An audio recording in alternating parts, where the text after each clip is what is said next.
예, 반갑습니다. 김호원입니다. 자, 지난주에 이어서 이번 주에도 제가 2차 전지에 대해서 설명을 좀 드리고요. 1부에서는. 2부에서는 또 시황 설명드리도록 하겠습니다.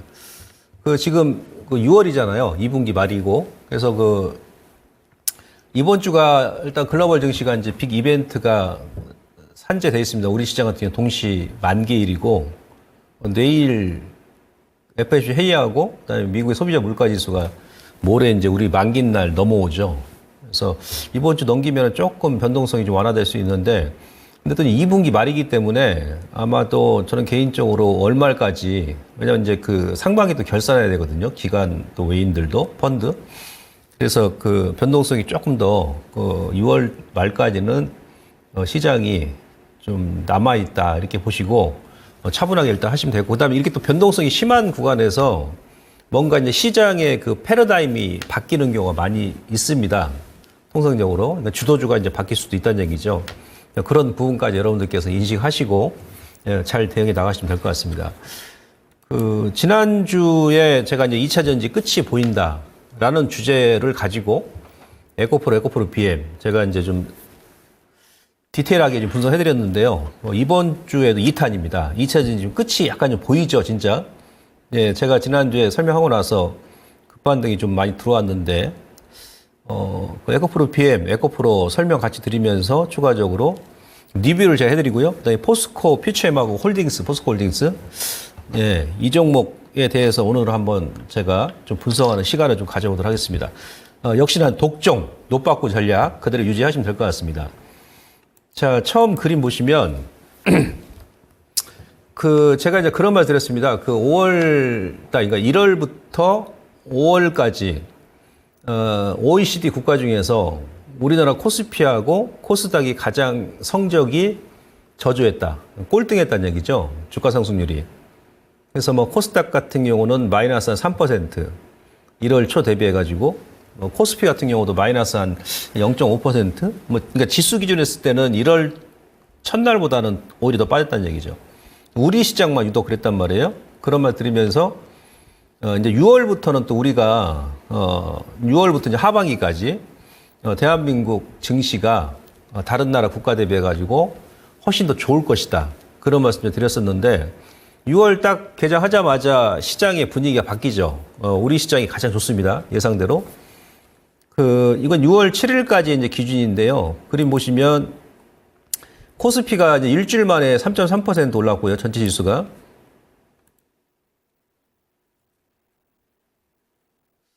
전체 지수가 3.3% 올랐고, 그리고,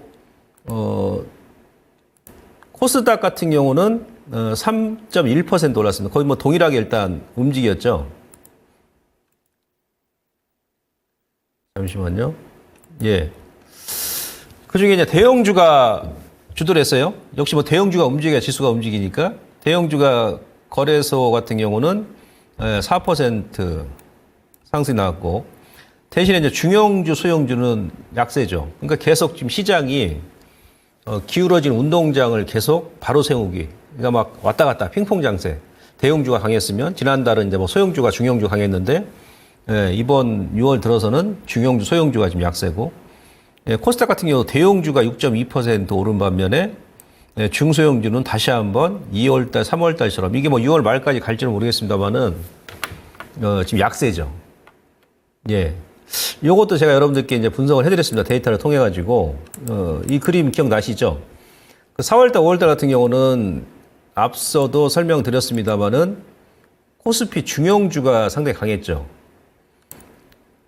예, 그러니까 코스피 전체 종합지수가 4월달, 5월달 하락 나올 때 대형주 같은 경우는 2달 연속 거의 6% 가까이 뺐고, 근데 중형주는 오히려 플러스, 소형주 같은 경우도 5월달은 플러스였습니다. 코스닥 같은 경우는 더 심했죠. 대형주가 거의 한 13% 뺐었다. 중형주, 소형주는 5월달, 그러니까 왼쪽 막대 그래프가 4월이고 오른쪽이 이제 5월이거든요.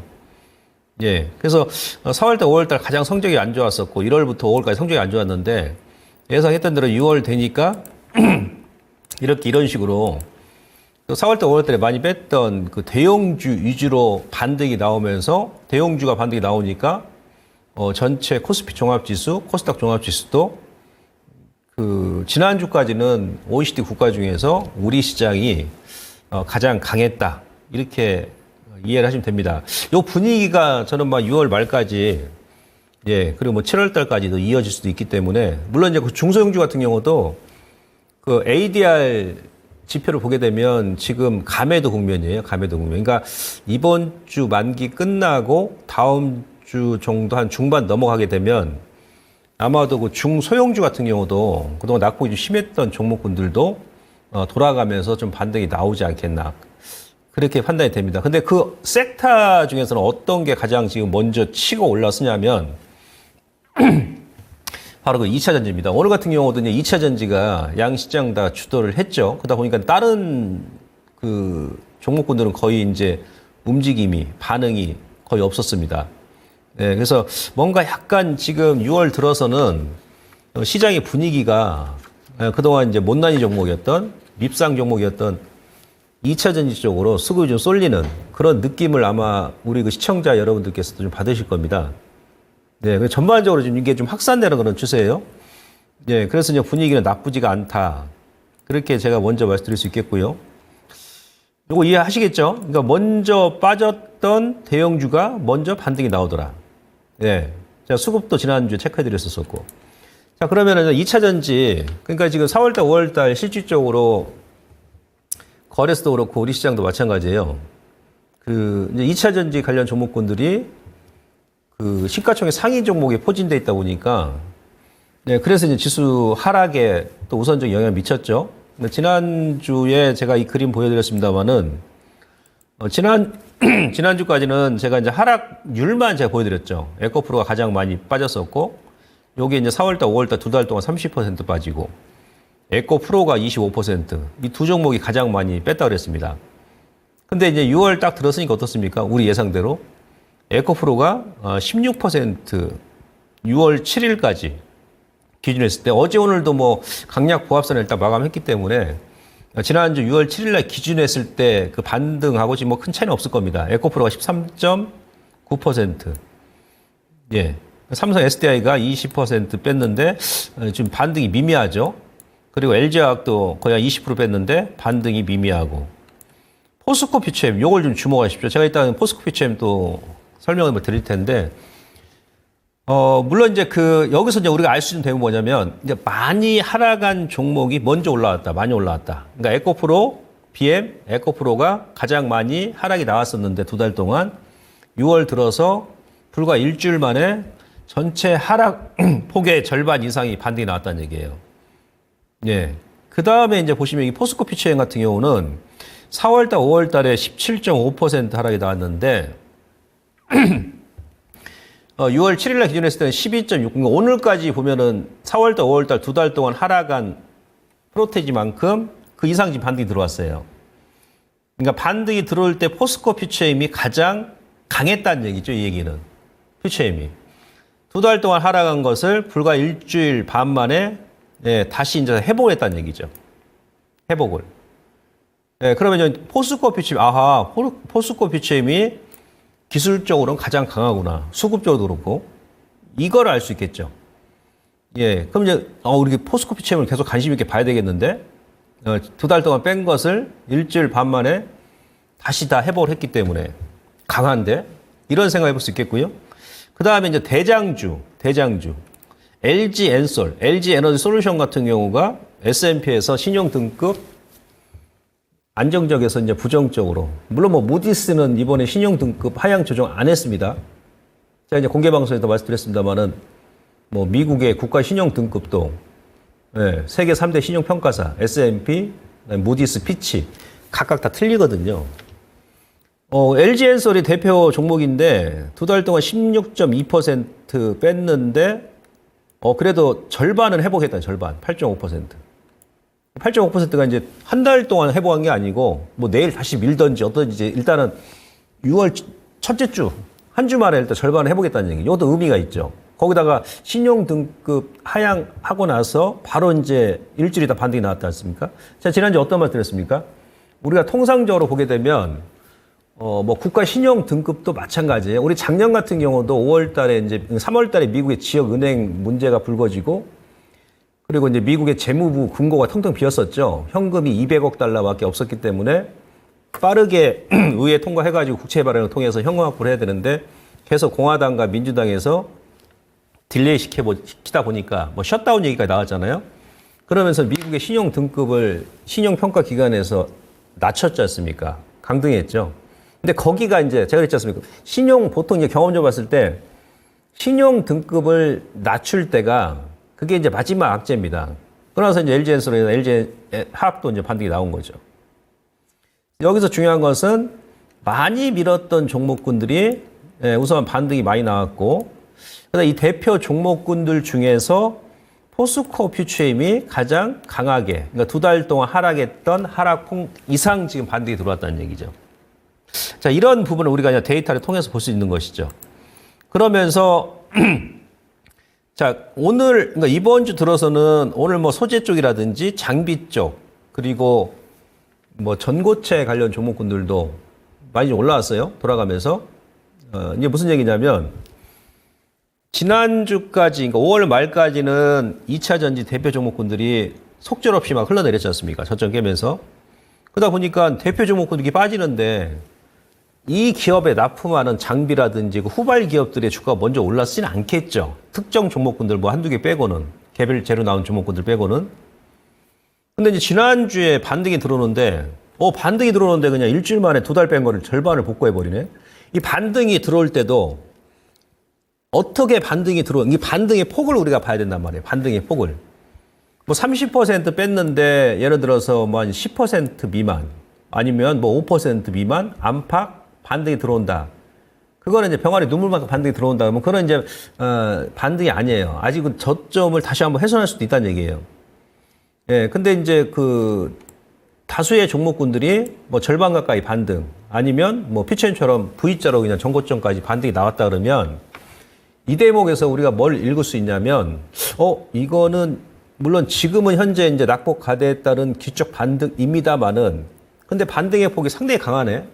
2달 뺀 것을 불과 일주일 만에 다 절반 이상 아니면 대부분 복구를 시켜버렸네요. 포스코 퓨처 같은 경우는. 그럼 이거는 단순한 기적 반등이 아닐 수도 있다. 돌려서 얘기하면 지난 5월 달 요 자리가 마지막 저점일 수도 있지 않겠느냐. 그런 또 우리가 또 의심을 또 해봐야 됩니다. 그죠? 예.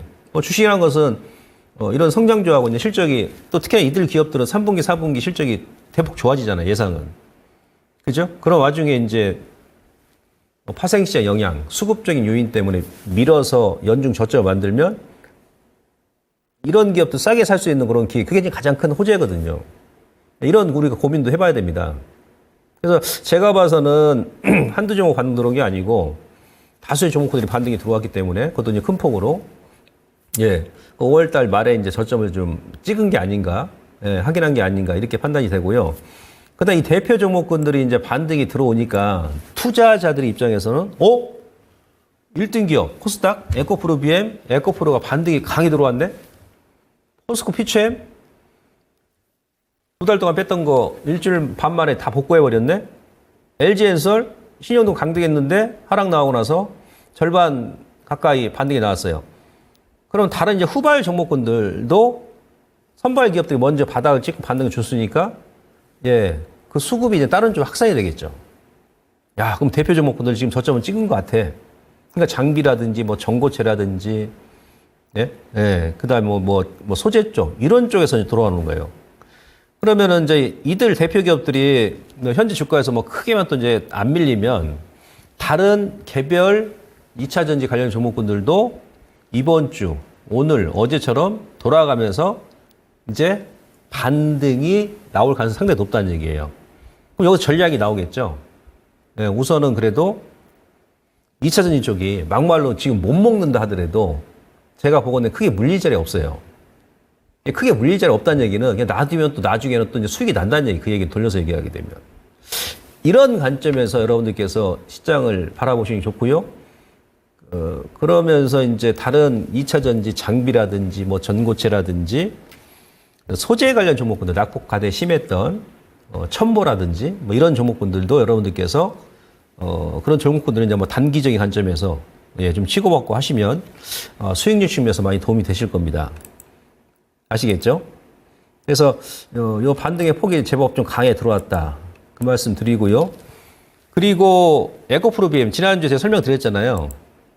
예, 그 이번 주에 좀 반등이 들어오긴 했는데 내일 이제 조금 누를 수도 있어요. 오늘 2차 전지 관련 종목군들이 반등이 좀 강하게 들어왔던 것은 바로 이제 유럽 연합에서 이게 내일 이제 발표한다고 그러지 않습니까? 내일 여러분들께서 이걸 체크를 하셔야 되는 장중에 발표할지 장 끝나고 발표할지 모르겠는데 그 상계 관세를 부과한다고 그러잖아요.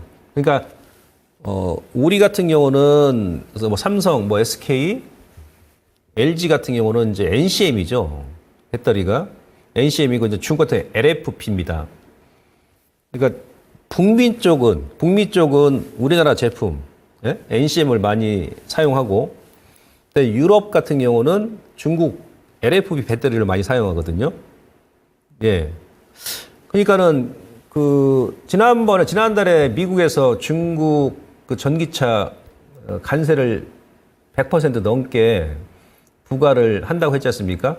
그때 우리나라 2차전지 관련 종목군들은 안 움직였죠. 왜 그러냐면 중국산 전기차는 이제 미국 쪽에서 거의 뭐 미미합니다. 그 판매량이.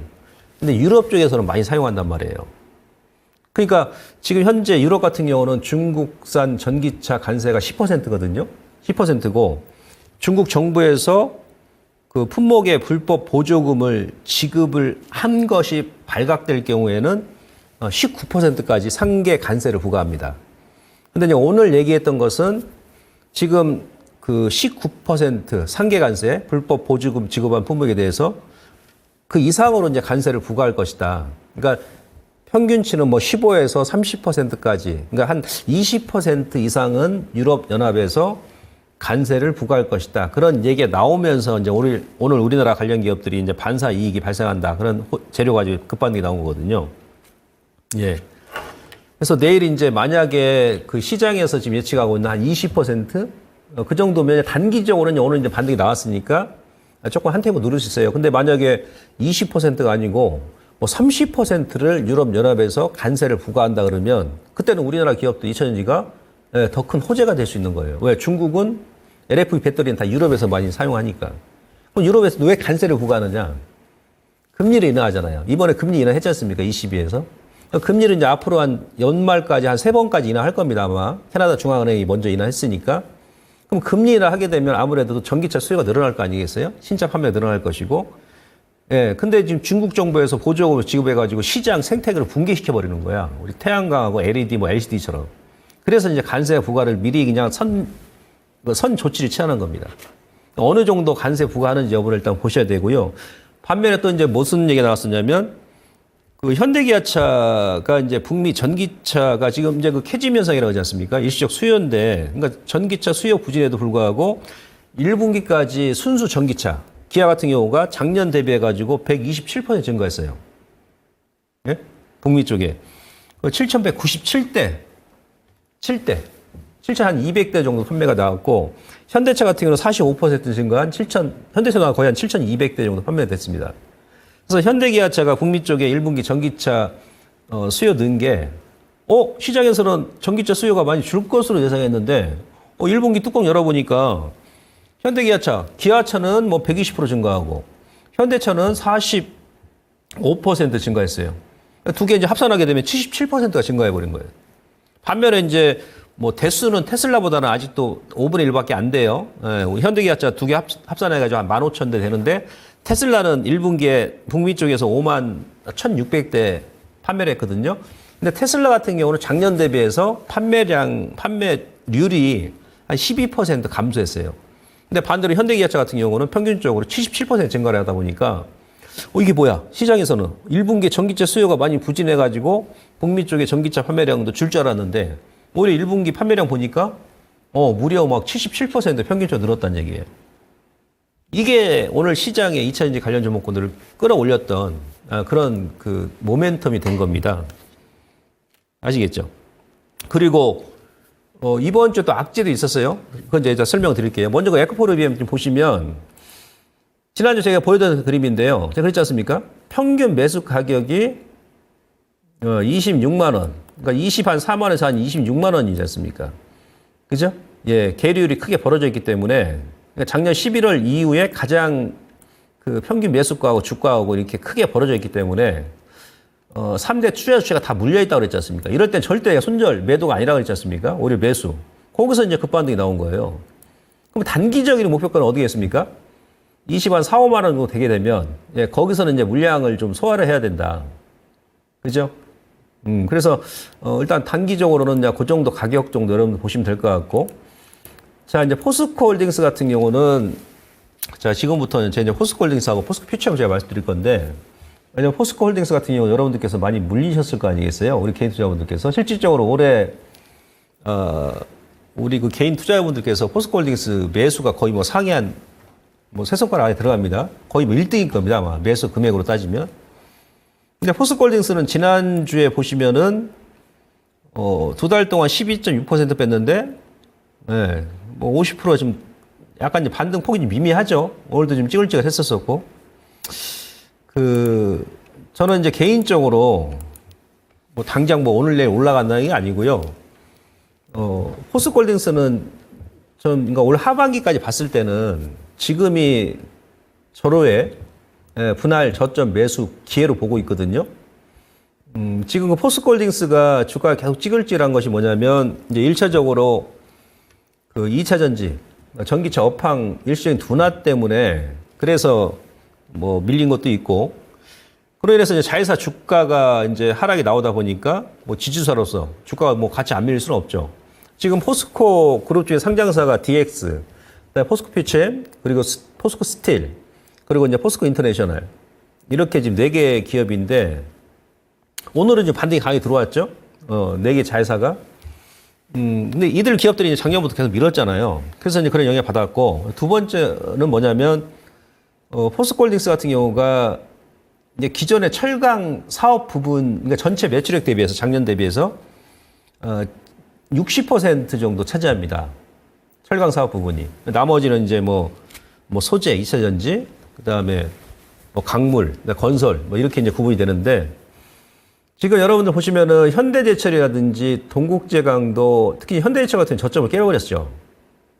동국제강도 뭐 저점까지 안 깼는데, 지금 막 계속 대밀리는 상황이고, 그러니까 철강 업황의 회복이 지금 계속 지연되고 있어요. 그러니까 작년까지만 하더라도, 중국의 시진핑 주석이 그 전까지는 부동산을 잡기 위해서 부동산을 투기 대상으로 봤거든요. 근데 작년 여름부터 이제 시진핑이 이제 투자란 개념으로 얘기를 했죠. 발언했습니다. 그래서 시장에서는 이제 드디어 중국이 이제 부동산을 활성화시킨다. 부동산 투자를 해가지고 내수 경기를 활성화시킬 것이다. 네. 그런 것 때문에 이제 철강업황 회복 기대감이 우세했었거든요. 근데 이거 중국이 지금 부동산이 5년 동안 계속 하락이 나오고 있어요. 중국 같은 경우는. 2019년도에 고점 찍고 지금 5년 동안 계속 하락입니다. 미국과 다른 나라는 코로나 때 엄청 올랐었잖아요. 이게 신규 주택 개발을 하는 게 아니고, 그 5년 동안 하락이 나오면서 부동산 시장이 완전 죽다 보니까 빈집이 어마무시하게 많이 생겼다는 얘기죠. 뭐 지금 얘기 듣기에는 뭐 천만 채 이상이 뭐 된다 합니다. 그러니까 중국 정부 입장에서는 이제 부동산을 투기로 규정하다가 이제 투자로 선회를 했는데, 빈집 수요를 먼저 지금 해소하는 거예요. 그러니까 이제 신규 주택 개발을 했어야 뭐 철근도 들어가고 시멘트 들어가고 여러 가지 이제 원재재가 들어갈 텐데, 빈집부터 이제 수요를 해소하고 나서 그 다음에 신규 주택을 짓는 거죠. 그게 이제 올 아마 가을 정도 지나가면 될 겁니다. 그래서 철강 업황이 좀 예상보다 회복이 더졌다. 네, 그렇게 이해를 하면 되고요.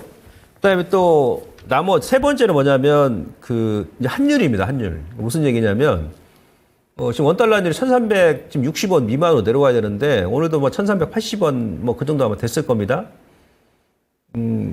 이 철강 관련 기업들은 원자재를 대부분 다 수입을 하잖아요. 예, 수입을 하는데 환율이 지금 워낙 약세다 보니까 그만큼 워낙 강세일 때보다도 높은 가격의 원재료를 사와야 될 거 아니겠습니까? 그러니까 보통 철강업황 같은 경우 보면, 철강주 같은 거 보면은 원화가 강세 전환될 때 그때 주가 같이 움직입니다. 원화가 강세 전환 되게 되면 우리가 환율 1,200원대에 사오는 거하고, 그죠? 지금 1,380원에 사오는 거 틀리잖아요. 그런 영향이 있었고, 네 번째가 뭐냐면은 이것도 환율인데, 우리나라 같은 경우는 이제 경쟁 국가는 중국, 일본 아니겠습니까?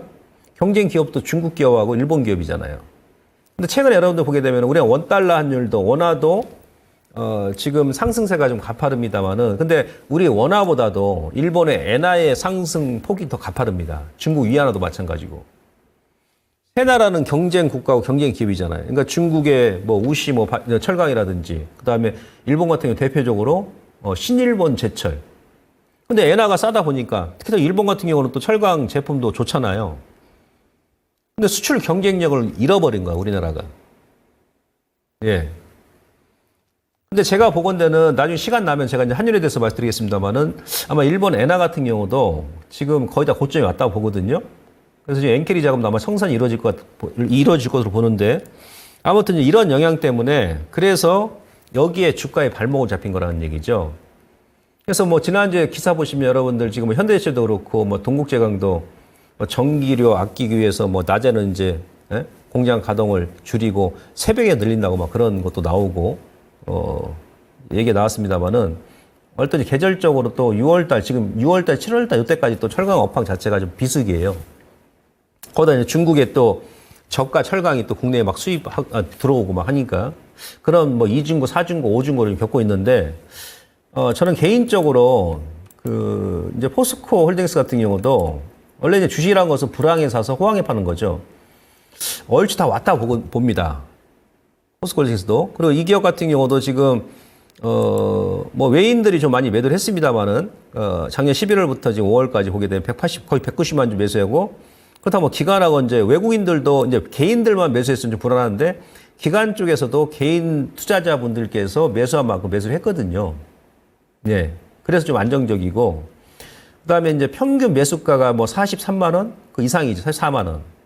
요것도 지금 거의 다 지금 물려있어요, 다들.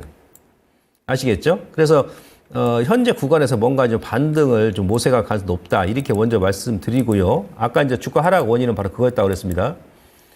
자, 그 다음에 이제 보시면은, 이제 업황이 안 좋았다는 것을 우리가 이제 알 수 있는 것이, 자, 이 그림은 간세청에서 5월달 1일부터 20일까지 우리나라 주요 그 수출 품목에 대해서 데이터 지금 나온 건데요.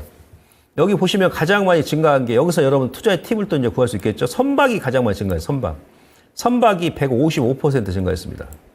반도체가 45% 증가했고. 근데 뭐 승용차 같은 거 감소했고. 근데 여기서 가장 많이 수출이 감소한 게 뭐냐 바로 철강입니다. 철강이 한 18% 감소했죠. 그러니까 아마 앞서도 설명드렸습니다만은 이번 달하고 다음 달까지 철강 업황은 조금 안 좋을 가능성이 높은데 하반기에 이제 개선됩니다. 하반기에. 월추 이제 주가는 먼저 선반영되기 때문에 요 정도 시점에서는 이제 좀 저점을 어느 정도 다져나가지 않겠나 그런 예측을 해볼 수 있고요. 그 다음에 이제 수급적으로 보시면 이 포스코 홀딩스가 그러니까 24년 동안 그러니까 21세기 들어서 2000년도 IT 버블 때부터 지금 현재 2024년이죠. 예, 24년 동안에 위쪽 그래프는 이제 포스코 홀딩스 주가고요. 하단에 이 오렌지 컬러 같은 경우는 이제 이 포스코 홀딩스의 외국인들 보유 지분 현황이었어요.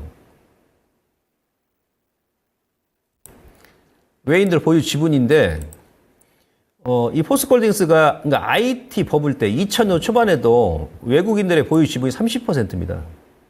30%. 그리고 이제 2008년도 2004년도 5년도 여기 이제 주가 바닥에서 내일이 나오기 전까지 예? 요 구간의 외인들의 지분이 거의 한 70% 됐어요. 70%. 그러니까 2004년부터 2006년 말까지 이때는 한 70%입니다. 그러면서 여기서 주가 쭉 올라가면서 이때 이제 포스코홀딩스 외인들이 점진적으로 이렇게 매도를 했죠. 자, 금융위기 발생한 포스코홀딩스가 이제 급락이 나왔습니다. 지금처럼. 네, 급락이 나왔는데 그 당시에 외인들 지분이 41%였어요. 금융위기 때도 41%. 예. 그 다음에 이제 많이 줄었던 경우 언제였냐면 철강기업이다 보니까 이제 중국 영향을 가장 많이 받겠죠.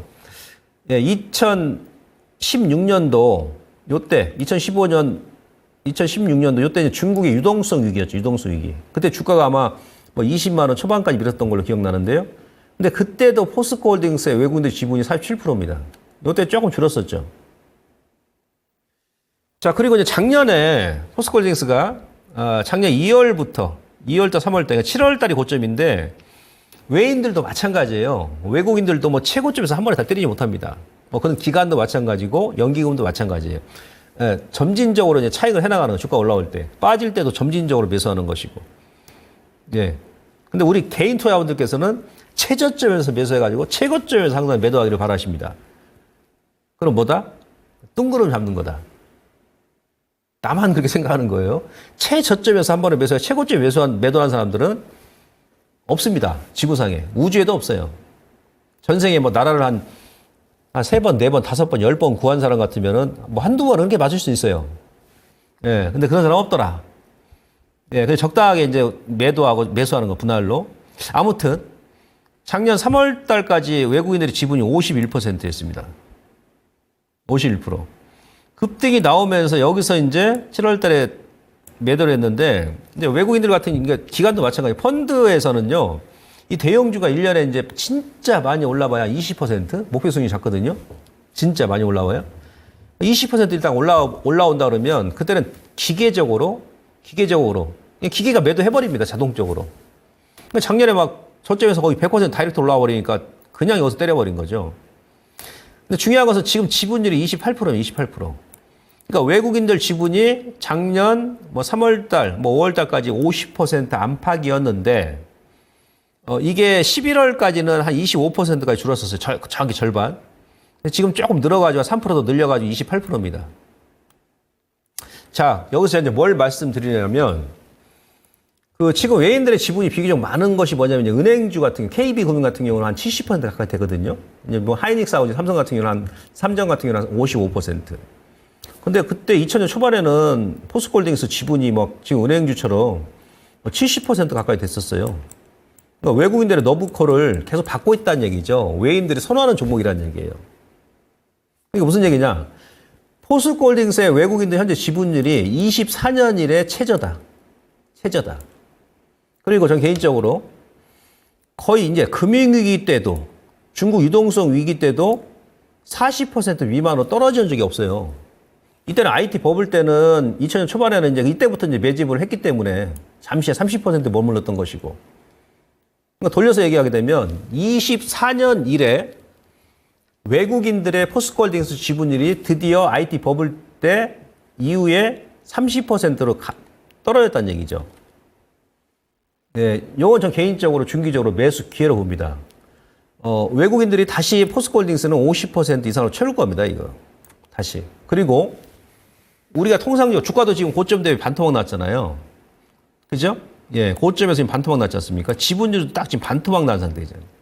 오히려 지금 외인들은 사실은 그러니까 1월부터 보게 되면 포스코홀딩스를 다시 이제 주워 담고 있거든요. 근데 앞서도 제가 미리 설명드렸던 것이 2차 전지 업황도 좀 찌글찌글하고 철강 업황도 회복이 지금 예상보다 더디다 보니까 약간 더디게 매수하는 거예요. 더디게. 근데 이제 하반기로 가면 갈수록 내년으로 가면 갈수록 이제 2차 전지 관련 종목군들도 실적 좋아지는 걸 아실 것이고 철강 업황도 이제 회복이 된다. 국내 이제 건설 업황도 안 좋았잖아요. PF다 뭐다 뭐 얘기하면서. 그죠? 예. 근데 이제 철강 업황도 하반기로 회복된다 그러면 저는 개인적으로 이 포스코홀딩스를 외국인들이 다시 50% 이상 채울 거라 봅니다. 왜 그래요? 아니 24년 동안 50% 미만으로 잠깐 내려간 적이 이때는 금융위기 때니까. 금융위기 때도 40, 지금 뭐 금융위기입니까? 지금 뭐 중국 유동성 위기입니까? 이게 가장 무서운 거죠. 금융위기 있다고 중국 유동성 위기. 이번에는 이제 작년에 워낙에 많이 단기자금으로 급등 나왔기 때문에 포모자금 막 우리 개인 투자자분들 묻지마 매수자금 들어오면서 단기간에 급등이 나왔기 때문에 예 여기서 이제 뭐 펀드라든지 뭐 기관들도 기계적으로 일단 매도를 할 수밖에 없는 거예요. 근데 이미 지분율이 반토막 난 상태이기 때문에 예 다시 주워 담을 겁니다. 포스코홀딩스는. 그리고 여러분들 이 차트를 보시면요. 포스코홀딩스 이 주도주 대장주는요. 절대 죽었다 깨어나도 하늘이 무너져도 예? 예. 지구가 멸망하기 전까지 그러니까 예를 들어서 뭐 지구가 멸망을 해. 내일 모레. 근데 이 포스코홀딩스가 이 주도주는 자, 금융위기때 보시면요. 고점 찍고 나서 이 외봉에 이게 한 번에 죽는 경우는 없어요. 여기서 이게 죽는 경우는 없습니다. 뭐 테마주면 그렇게 하겠죠. 적어도 조금 시간이 걸려도 최고점의 오른쪽 어깨까지, 예? 예, 오른쪽 고점이 낮은 쌍봉까지 이게 반등 주고 다시 죽는 겁니다. 예를 들어서 뭐 일주일 뒤에 지구가 이제 멸망한다 해요. 근데 포스코홀딩스가 이렇게 반등이 안 나와서 50만 원 이상까지. 얘가 반등 나오기 전까지는요, 지구 멸망 안 합니다. 얘가 반등 나오고 나서 그 다음에 지구가 멸망합니다. 아시겠습니까? 제 비유를 하자면. 그래서 이제 포스코홀딩스 같은 경우도, 여러분들께서 혹시라도 고점에 물리신 분들, 아니 뭐 최근에 지난달에 좀 조정 나올 때 뭐 매수했었던 분들도 너무 크게 염려하지 마시고, 예? 뭐 이왕 빠진 거 어떡하겠습니까? 뭐 수급적 요인 때문에. 예, 기업을 믿으시고 좀 더 느긋하게. 그렇다 지금 반도체, 제가 여러분들 지난 4월 달부터 반도체 진짜 몇 종목 빼고는 지금 먹을 거 없다고 그랬지 않습니까? 그죠? 예? 반도체 수익이 납니까? 안 나잖아요. 예, 이럴 때 이제 뭔가 시장에 변화가 나오는 거예요. 예, 그리고 이제, 자, 실적을 보시면, 제가 지난주 뭐 LG 엔솔 같은 경우도 말씀드렸습니다만은,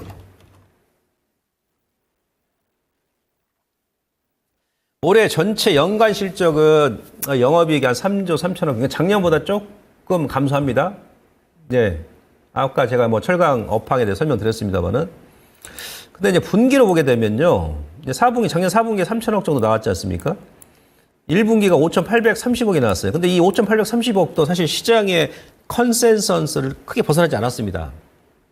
포스코홀딩스도 그렇게 업황이 안 좋음에도 불구하고 2차전지 그렇게 밀었음에도 불구하고 자, 2분기는 이제 한 7천억 정도 예상하죠. 7천억. 뭐 지금 2분기 아니겠습니까? 2분기 말이잖아요. 반영됐겠죠. 작년 3분기에는 한 9,700억 정도 예상합니다. 작년 3분기 때는 한 1조 1천억 정도 나왔었는데, 근데 이제 3분기 가게 되면, 그러니까 이미 이제 포스코홀딩스 같은 경우도 최악의 그런 구간은 이미, 빠져나오고 있다. 그렇게 여러분들께서 이해를 하시면 될 것 같습니다. 예. 여기까지 설명드리고요. 그 다음에 이제, 자, 퓨처엠 보시면, 퓨처엠 같은 경우 아까 이제 제일 강하게 들어왔다고 했잖아요. 그러니까 어제까지 차트거든요. 어제까지 차트. 퓨처엠은 지금 반대죠. 무슨 얘기냐면, 먼저 외국인들 수급 한번 보겠습니다. 자, 작년 12월 13일이죠. 13일 날. 이때 이제 외국인들의 지분이 5.2%까지 감소했어요. 5.2%. 예. 근데 작년 12월 13일 날 그때 5.2%까지 감소하고 지금까지 이제 쭉 지분율이 이렇게 늘어납니다. 꾸준하게. 이렇게 늘어나면서 어제 기준으로 했을 때 9.3%가 늘었어요. 거의 2배 늘었어요. 그러니까 아까 이제 포스코홀딩스는 외인들의 지분이 절반 감소했다. 퓨처엠은 근데 외국인들 지분이 배 이상 증가했다. 물론 이제 포스코홀딩스도 절반 감소했기 때문에 더 이상 감소할 것도 없다고 그랬습니다. 오히려 이제 하반기에는 계속 다시 늘어나면서 하반기까지는 50% 채우지 않더라도 뭐 계속 채워 넣을 겁니다. 포스코홀딩스. 안 사고는 안 되거든요. 사야 됩니다. 일단. 자, 근데 퓨처엠 같은 경우는 외국인들 지분이 2배 늘었잖아요. 그죠? 예. 이 2배 늘은 게 이게 작게 늘은 게 아닙니다. 기간도 뭐 1년, 2년 동안 늘은 게 아니고 6개월 만에 늘은 거 아니겠습니까? 물론 이제 기간 쪽에서 좀 매도한 게 있어요. 근데 기간 쪽도 뭐 많이 매도는 안 했습니다. 뭐 2, 30만 주? 뭐 그 정도 되거든요. 우리 개인 투자분들께서 매수하고, 외인들 같은 경우도, 한 몇십만 주, 한 3, 40만 주 매수를 했어요. 근데 외인들의 지분이 이렇게 쭉 느는데, 근데 주가는 보면 여기서 계속 하락이 나왔어요. 길게 보면. 길게 하락이 나왔잖아요. 그죠? 뭐 파생시장 영향도 있고, 뭐 인버스 이제 뭐 ETF가 좀 계속 인버스가 막 찌글찌글하고 막 그런 영향도 있는데, 일단은 시장의 메이저 세력인 외국인, 2차전지 뭐 그렇게 안 좋게 얘기하는데, 하다못해 지난 5월 말에 에코프로 BM 모 국내 증권사에서 15만 원 목표 주가 얘기하고 나서 거기가 저점이죠. 거기 조금 더 밀었다가 지금 급반응 들어오지 않습니까? 원래 주식이 그런 거거든요. 청개구리와 같아가지고 그렇게 얘기 안 들었는데 포스코 퓨처엠은 외국인들이 지분율이 6개월 만에 거의 더블이 증가해버렸어. 그죠? 이런 게 의미가 있다는 얘기예요, 이게. 그리고 이렇게 증가를 했는데 주가는 계속 6개월 동안 하락이 나왔고. 예, 그래서 이 정도 외국인들 수급이 있다 그러면 저는 개인적으로 다시 또 이제 주가를 우상향 기조로 돌릴 가능성이 높다는 얘기입니다. 예? 그리고 이제 주가가 지금 고점에서 들어온 게 아니고 저점에서 계속 빼가지고 지금까지 찌그시하다가 지금 저점에서 들어온 거 아니겠습니까? 어제가 기술적 맥점이 딱 맥점이었어요. 그러니까 작년 12월 21일 날 고점 38만 2천 원. 여기 그 다음에 중간 추세 저항선 여기서 얻어맞은 거죠. 예, 그 다음에 다시 터닝 나왔다가 여기서 얻어맞고 어제 그저께 이틀 저항 받다가 오늘 양봉으로 이렇게 돌파해버린 거예요. 그러니까 작년 12월부터 이제 6개월 동안 이 하락 트렌드를 돌파해버린 거죠. 하락 트렌드를. 그리고 기술적으로는 예, 쓰리바닥. 원래 그 쓰리바닥에서는 성장 대표 종목분들, 실적 괜찮은 애들은 원래 물려도 매수하는 거죠. 물릴 거 각오하고 중기적으로. 그래서 여기 의미가 있다. 자, 퓨처엠 잠깐 차트를 보시면 이겁니다. 요건 이제 주봉인데요. 주봉인데. 자, 69만 4천 원이죠. 69만 4천 원. 주가 이미 지금 반토막 난 상태 아니겠습니까? 반토막 더 났잖아요. 최고점 대비해서. 예, 주봉에서 이렇게 보시면 아까 제가 이 화면 보여드린 것은 이제 12월 달 고점이고 이제 최고점 작년 7월 달이죠. 다음 달 하면 1년째입니다. 1년째. 1년 동안 계속 큰 흐름을 이렇게 밀은 거예요. 밀었다가 지난주에 사실은 이 1년 하락 트렌드를 돌파를 한 거죠. 퓨처엠이. 여기서 얻어맞고 계속 얻어맞다가 여기서 얻어맞고 근데 여기서 부정한 게 뭡니까? 거래량이 아직 안 나와요. 거래량이. 예. 근데 이제 하단으로 또 보시면 패턴이 어때요? 이렇게 보시면 주봉에서 1, 2, 3, 그죠? 3바닥, 보통 이제 3바닥, 중기로 3바닥 나오면 이제 위쪽으로 가든지 아래쪽으로 죽든지 해야 돼요. 방향성이 결정이 되는 겁니다. 근데 이제 그 지난달까지 거래 대금도 안 나오고 거래량이 안 나오니까 단기적으로 이렇게 쌍바닥을 한 번 더 만드는 경우도 있습니다. 네. 거기다 11월부터 6개월 동안 거의 3바닥, 포바닥을 만들었잖아요. 이런 상태에서 최고점 대비 작년 7월달 고점에서 추세 저항선을 지난주에 돌파했죠. 의미가 있죠.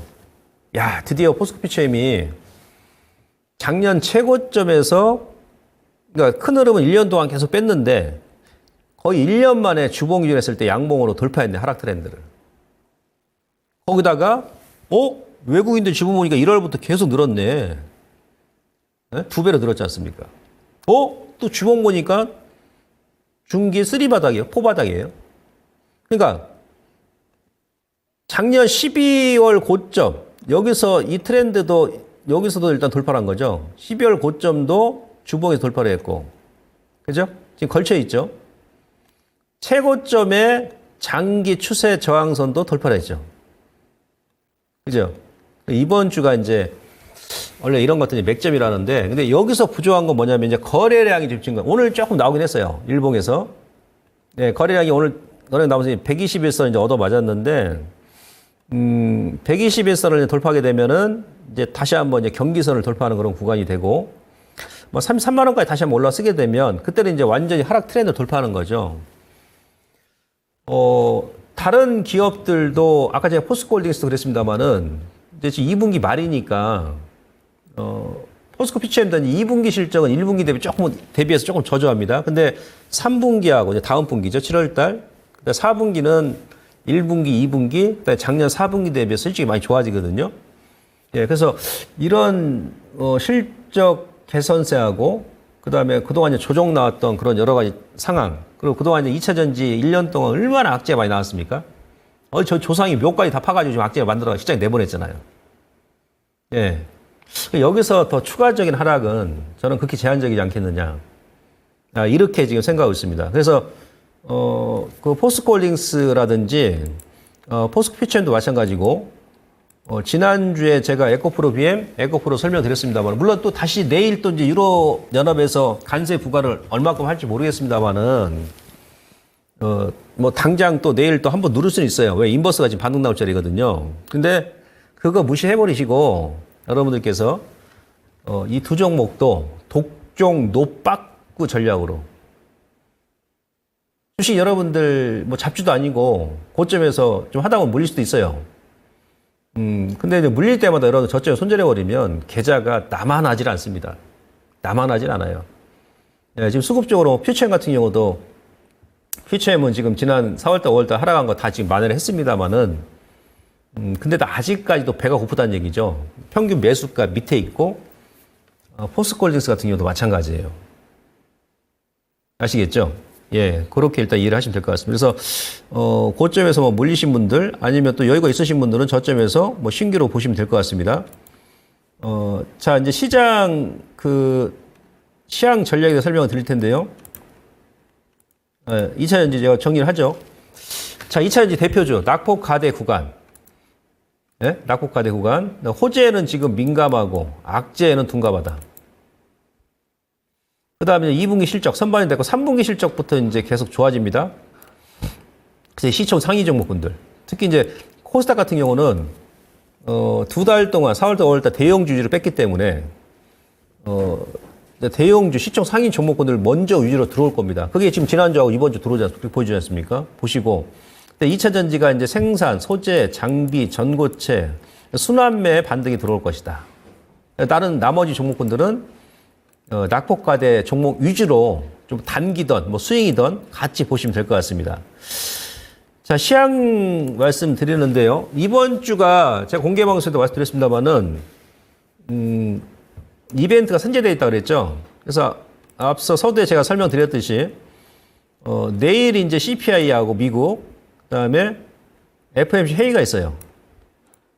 예, 요 재료가 모레 우리나라 동시 만기인 날 이렇게 넘어옵니다. 예, 그래서 조금 이제 변동성이 있을 수 있는데, 현재 지수대 아래로 눌러준다 그러면, 뭐, 코스피 기준으로 했을 때는, 여러분들께서 이제 매수고요. 만기까지, 아니, 금요일 날 또 이제 코스피 200, 코스닥 150 정기 변경이 있거든요. 요때까지 좀 변동성이 있을 수 있기 때문에, 현재 지수 위로 올라간다 그러면 그때는 조금 관망하시고, 이번 주 말까지, 예, 그렇게 하시면 될 것 같습니다. 요거 일단 먼저 체크를 해 놓으시고, 그 다음에 이제 2차 전지가 제가 이제 왜 악재에 둔감하다라고 말씀드렸냐면, 지난주 말에 이제 어떤 현상이 있었었냐면, 사실은 이제 국채금리가, 지난주 2차 전지가 강하게 반등이 나왔었잖아요. 근데 국채금리가 하락이 나왔기 때문에 그랬던 거예요. 근데 주말에 발표했던 고용보고서, 비농업 일자리가 예상보다 상당히 좋게 나왔잖아요. 근데 국채 수익률이 6개월 하락 트렌드를 이탈을 했다가 살려버리는 것이에요. 국채 수익률이 또 반등이 나오면 2차 전지하고 제약바이오가 안 좋습니다. 최근에 이번 주 제약바이오 막 흘러내리죠. 이게 국채 수익률 반등 때문에 그래요. 근데 2차 전지는 안 그러잖아요.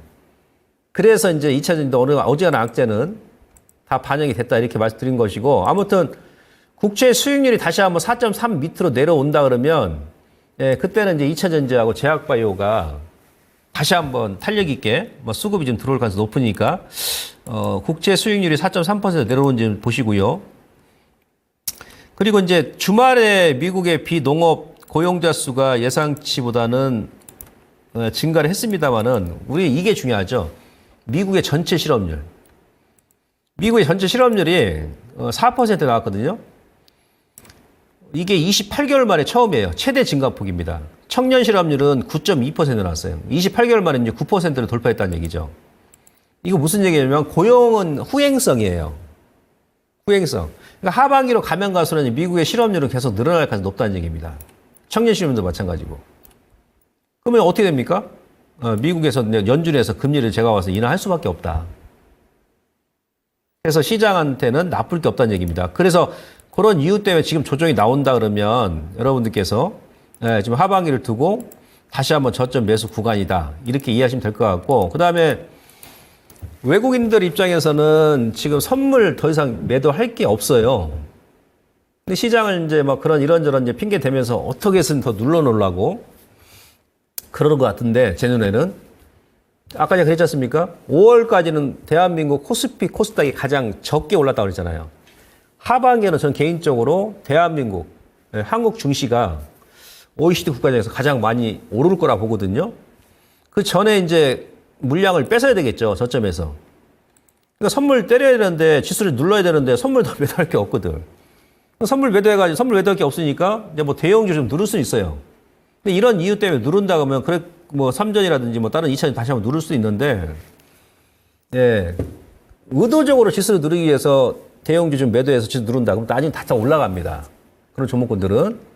그래서 일단은 뭐 외국인들이 저는 만기 지나고 다음 주 되면 다시 선물 매수가 들어오지 않겠나 이게 판단이 되고 오른쪽에 수급 보시면 5월 말에 일시적으로 삼성전자 매도하면서 1조 3천 순매도 했습니다만은 그동안 주워 담은 게 20조입니다. 20조.